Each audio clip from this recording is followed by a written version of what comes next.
सभी विद्यार्थियों को नमस्ते। विद्यार्थियों, आपका जानवी स्टडी हब में स्वागत है। तो इस वीडियो के अंतर्गत हम NIOS क्लास 10th में जो इंग्लिश विषय है उसके फॉर्मल लेटर और इनफॉर्मल लेटर और साथ में मैसेज पर हम चर्चा करेंगे, जो कि आपके एग्जाम में जैसे कि लेटर जो है वो 4 नंबर के आते हैं और मैसेज भी आपका 4 नंबर का आएगा।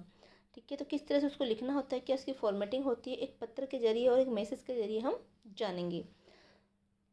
तो देखते हैं, जैसे कि ये क्वेश्चन है जो इनफॉर्मल लेटर है। इनफॉर्मल जो वो लेटर होता है जो हम अपने रिश्तेदार को, अपने जानकार को लिखते हैं। ठीक है, और फॉर्मल लेटर वो होता है जो हम जो किसी कार्यालय को लिखा जाता है। तो देखिए, क्वेश्चन ये है कि you are Naveen staying in the hostel and Naveen school, यानी कि आप नवीन हो और आप एक हॉस्टल में, नवीन स्कूल का जो हॉस्टल है पटना और बिहार में है ना, पटना बिहार में, वहाँ पर आप रुके हुए हो। Will appear at the board examination next month, और आप अगले महीने के बोर्ड एग्जामिनेशन में शामिल होने वाले हो। Write a letter to your father in Delhi living him a report on your preparation for the examination. तो आप अपने पिताजी को क्या लिखिए, पत्र लिखिए, जो कि दिल्ली में रहते हैं। उनको आपके बोर्ड एग्जामिनेशन की प्रिपरेशन से संबंधित, यानी बोर्ड एग्जाम के तैयारी से संबंधित आपको पत्र लिखना है। Do not forget to inquire about the well-being of the people at home, और साथ में घर पे जो भी आपके बाकी के लोग हैं उसको भी आप भूले नहीं, उनको भी आप जो है अभिवादन वगैरह लिख सकते हो। ठीक है, चलो अब इसका आंसर हम देखते हैं। तो सबसे पहले आपको क्या होता है कि इसमें कैसे करना होता है, मैं आपको एक बार इसका फॉर्मेट बता देती हूँ। जब भी हम इस तरह का पत्र लिखते हैं, लेटर लिखते हैं जो इनफॉर्मल होता है, तो आपको सबसे पहले तो आपका अपना एड्रेस लिखना है। तो यहाँ तक तो अपना खुद का एड्रेस आ गया लिखने वाले का। ठीक है, और उसके बाद में आपको डेट लिखनी है।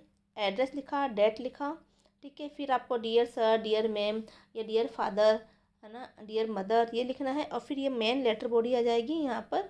अब आपको जिससे भी संबंधित पत्र लिखना होता है, जिस भी विषय वस्तु या जिस भी बॉडी को लेते हुए पत्र लिखना है, कंटेंट को लेते हुए पत्र लिखना है, वो आपको यहाँ पर लिखना है ना। और फिर आपको लवली सन यानी आपको एंडिंग लिखनी है।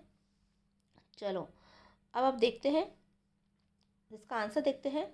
जैसे कि अब इस पत्र में कोई ऐसा पता वगैरह तो दे नहीं रखा, एड्रेस नहीं दे रखा है, बस पटना का दे रखा है कि पटना और बिहार में आप स्कूल में पढ़ रहे हो। ठीक है, तो आप यहाँ पर जो है A145 इस तरह से आप एड्रेस लिखोगे कि A145 नवीन स्कूल। तो यहाँ आपने स्कूल का नाम लिखा। ठीक है, फिर पटना और बिहार, तो स्कूल का नाम लिखा जो कि आपके इस क्वेश्चन में ही दे रखा है। फिर आप लिखोगे, डेट लिखोगे 4 मई 2024, यानी कि मैंने वही डेट डाली है जो आपकी अभी एग्ज़ाम होने वाला है। तो आप जिस दिन का आपका एग्ज़ाम है वो डेट आप लिखिएगा। फिर है डियर फादर, क्योंकि ये पत्र जो फादर को लिखना है। तो dear father, how are you, I hope you are all fine there, I am also fine here, I am happy to receive your letter, you asked me about my studies for my board examination, I am working hard, I go to school daily, I do extra classes, I study about 7 hour daily। ठीक है, इस तरह से आपको लिखते जाना है। I revise my lesson also, तो मैं मेरे लेसन का भी रिवीजन कर रहा हूँ, दोहरान कर रहा हूँ, है ना। I hope I will get first division in the board examination. तो इस तरह से आपको लिखना है। छोटे छोटे आप सेंटेंस बनाइएगा, जैसे कि हाउ आर यू, आप कैसे हो, I hope you are all fine. तो यहाँ तक तो आप सभी लेटर्स में लिख सकते हो, जो भी इनफॉर्मल लेटर होते हैं वहाँ पर ये वाली जो लाइन है वो आप सभी लेटर्स में लिख सकते हो जो कि इनफॉर्मल हो उसमें, कि हाउ आर यू, आप कैसे हो। आई होप, मैं आशा करता हूँ कि आप सभी खुश होगे या अच्छे होगे। आई एम आल्सो फाइन, इस तरह से आप यहाँ तक लिखोगे कि मैं भी बहुत अच्छा हूँ। तो यहाँ तक के लेटर आपको, ये जो सभी पत्र में ये लाइन आपको लिख लेनी है। ठीक है, अब यहाँ पर डियर मैम, डियर सर जो भी है, dear father, dear mother, dear grand father, जो भी है आप यहाँ पर लिख सकते हो जिसको भी पत्र लिखवाया है। I am happy to receive your letter, तो आप यहाँ तक भी लिख सकते हो कि आई एम, क्योंकि है ना शुरुआत आपको कैसे न कैसे तो करनी होगी। तो ये चीज़ यहाँ तक आप लिख सकते हो, ये सेंटेंस भी आप यहाँ तक लिख सकते हो कि मैं बहुत खुश हूँ आपका पत्र प्राप्त करके, कि आपने मुझे बोर्ड अपनी स्टडी के बारे में, अपने बोर्ड एग्जामिनेशन की प्रिपरेशन के बारे में पूछा है। तो आई एम वर्किंग हार्ड, मैं बहुत कठिन परिश्रम कर रहा हूँ। I go to school daily, मैं रोज़ स्कूल जाता हूँ। आई डू एक्स्ट्रा क्लासेज, मैं एक्स्ट्रा क्लासेज भी कर रहा हूँ, एक्स्ट्रा क्लासेज ले रहा हूँ। I study about 7 hour daily, यानी कि मैं जो है रोज़ 7 घंटे पढ़ाई करता हूँ। I revise my lesson also, और साथ में मेरे लेसन जो है, मेरे जो पाठ है उनका भी मैं दोहरान कर रहा हूँ। तो I hope I will get first division in the board examination. तो मुझे ये आशा है कि मैं इस बार के बोर्ड एग्जामिनेशन में मैं फर्स्ट डिवीज़न पास हो जाऊँगा। Pay my regard to mom and love to baby, यानी कि मेरी तरफ से मेरी मम्मी को जो है वो प्रणाम कहना, और साथ में जो छोटे भाई बहन हैं उनको प्रेम कहना। ठीक है, ये प्रेम देना। योर लवली सन नवीन, तो आपका प्यारा पुत्र नवीन। तो इस तरह से आप लिख सकते हो। तो ये आपका जो है इनफॉर्मल लेटर है। तो इसी तरह से इसका फॉर्मेट होता है। सबसे पहले क्या लिखोगे, आप एड्रेस लिखोगे। ठीक है, लिखने वाले का एड्रेस होता है, फिर डेट लिखोगे और इसके बाद में आप अपना संबोधन लिखोगे। ठीक है, इस तरह से। अब है फॉर्मल लेटर। फॉर्मल लेटर वो होता है जो हम किसी कार्यालय में, किसी ऑफिस में लिखते हैं। चलो एक पत्र का जो हम एक नमूना देखते हैं। Write a complain letter to the restaurant manager about the inconvenience your faced while eating there, यानी कि आपने एक रेस्टोरेंट में खाना खाया है तो वहाँ पर आपको कुछ असुविधाएं आपको हुई है। तो उसी को लेते हुए आप जो रेस्टोरेंट्स के जो मैनेजर हैं उनको आप एक लेटर लिखिए। तो देखते हैं। देखो पहले आप तो क्या लिखना है कि आपको पहले अपना एड्रेस लिखना है। स्टार्टिंग में सेक्टर 17 यानी सेक्टर 17 वशी न्यू मुंबई। तो इस तरह से आपने अपना एड्रेस कुछ भी लिखा, क्योंकि देखो इस क्वेश्चन में तो एड्रेस तो कहीं दे नहीं रखा है, तो आप अपने मन से एड्रेस लिख सकते हो। फिर आप लिखोगे द मैनेजर। अब किसको लिखना है लेटर, मैनेजर को लिखना है। तो द मैनेजर मॉडर्न रेस्टोरेंट्स, तो रेस्टोरेंट का कोई भी नाम लिख दिया। The manager modern restaurant sector 23 वसी। ठीक है, इस तरह से लिखा, इसका पता लिखा रेस्टोरेंट का। फिर आपने डेट लिखी 4 मई 2024। Dear sir madam, I am eating to complain about a meal we had in your restaurant yesterday, यानी कि मैं जो है एक शिकायती पत्र लिख रहा हूँ जो कि मैंने आपके रेस्टोरेंट में खाना खाया था, उससे संबंधित मैं शिकायती पत्र लिख रहा हूँ। We had booked a table for 6 but when we arrived there were no free tables and we had to wait for more than 45 minutes to sit down।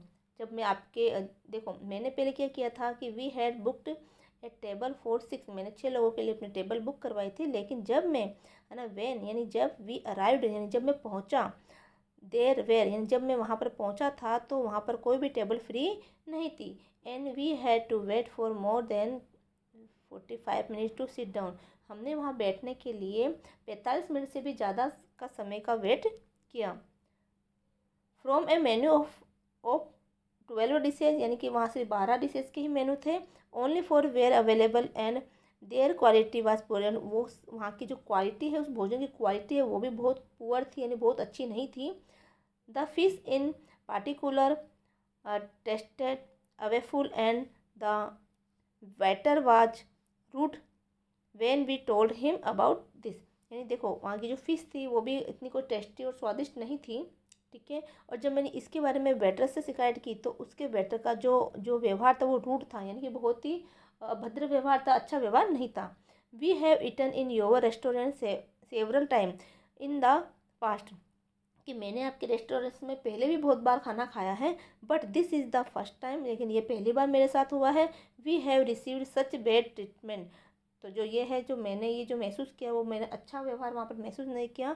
I am not asking for a refund but I would like you to improve the quality of your dishes and service, कि मैं आपसे कोई वापस refund नहीं चाहता हूँ। ठीक है, लेकिन मैं ये चाहता हूँ कि आप अपने जो रेस्टोरेंट है उसके जो डिशेज़ है उसकी क्वालिटी मेंटेन करें, उसकी क्वालिटी अच्छे रखें। साथ में जो सर्विस मैन है वहाँ पर जो लोग हैं काम करने वाले उनका भी व्यवहार अच्छा हो। तो सर्विस और आपकी डिशेज अच्छी होनी चाहिए। योर फेथफुली, तो आपकी आज्ञा से।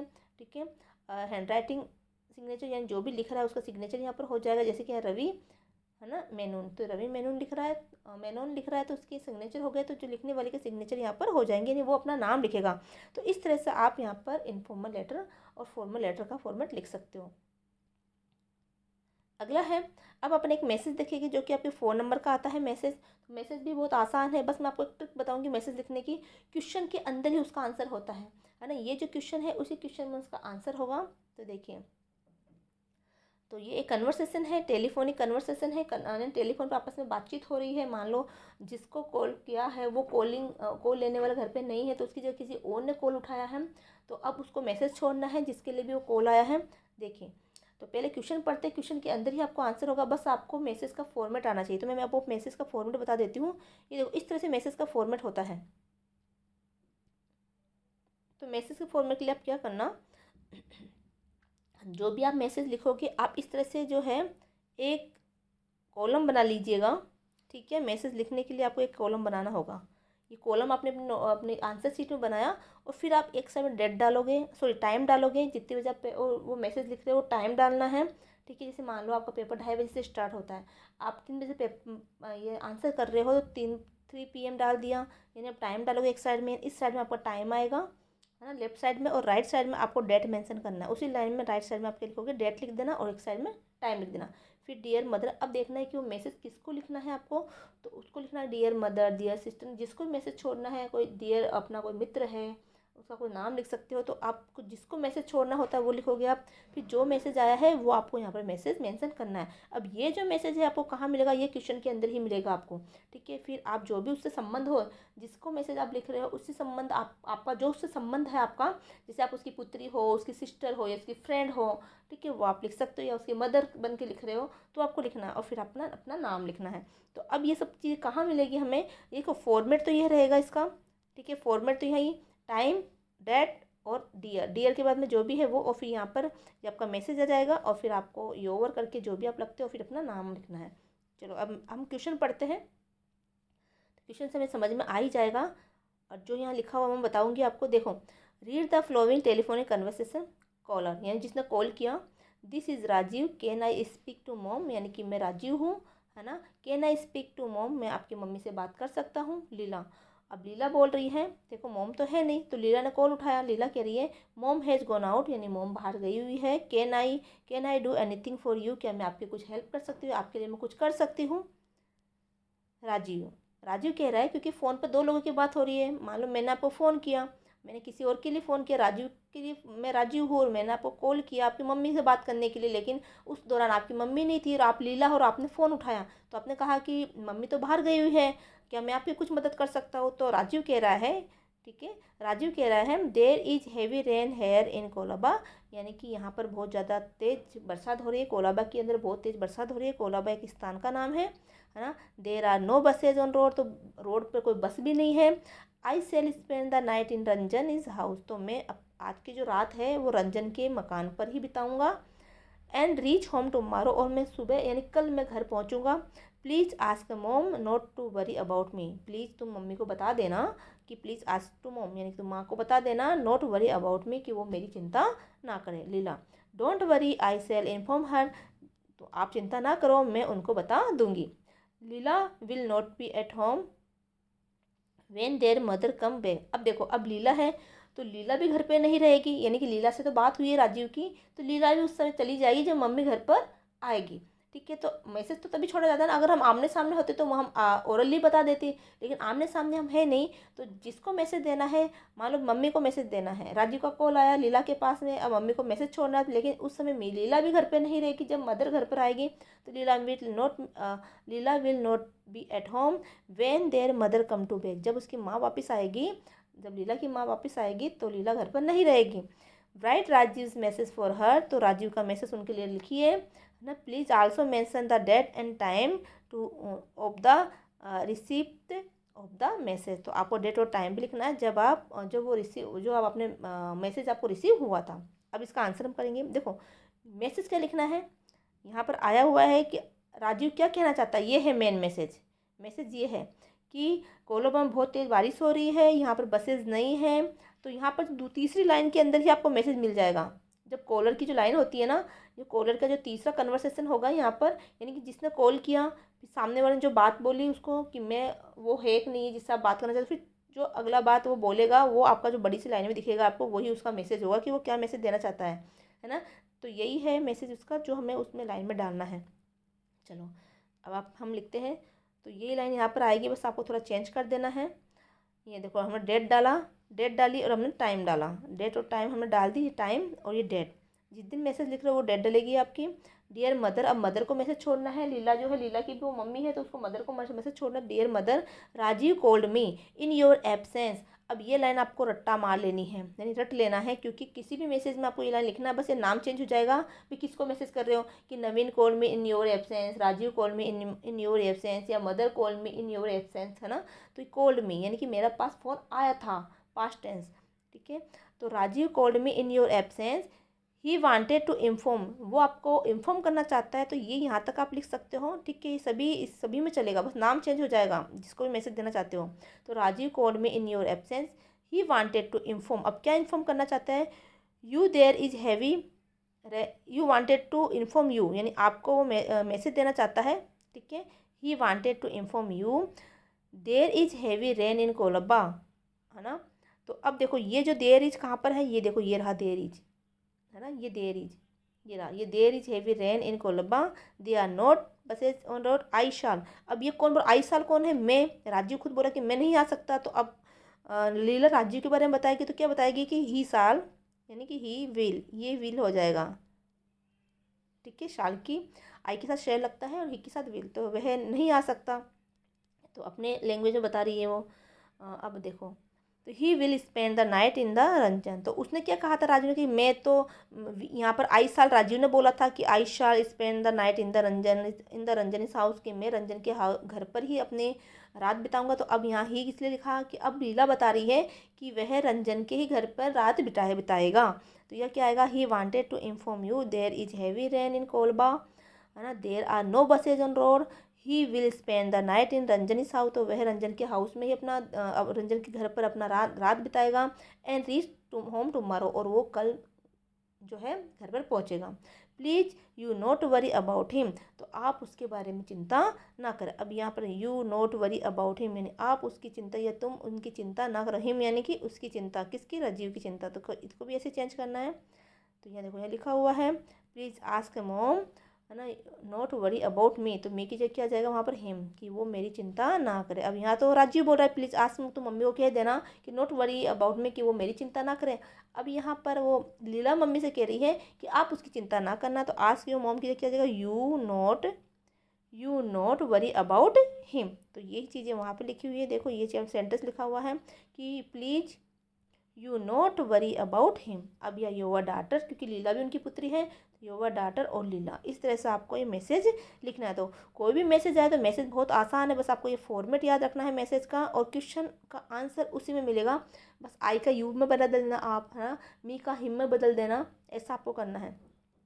तो उम्मीद है कि आपको ये मैसेज और फॉर्मल इन्फॉर्मल लेटर समझ में आ गया होगा, फॉर्मेट समझ में आ गया होगा, क्योंकि देखो रट्टा मार के कुछ नहीं जाना होता, वहाँ पर कुछ भी आ सकता है, बस आपको फॉर्मेट आपको पता होना चाहिए। छोटे छोटे सेंटेंस आप बनाइएगा, जबकि मैसेज तो आसानी से कर लोगे, ठीक है।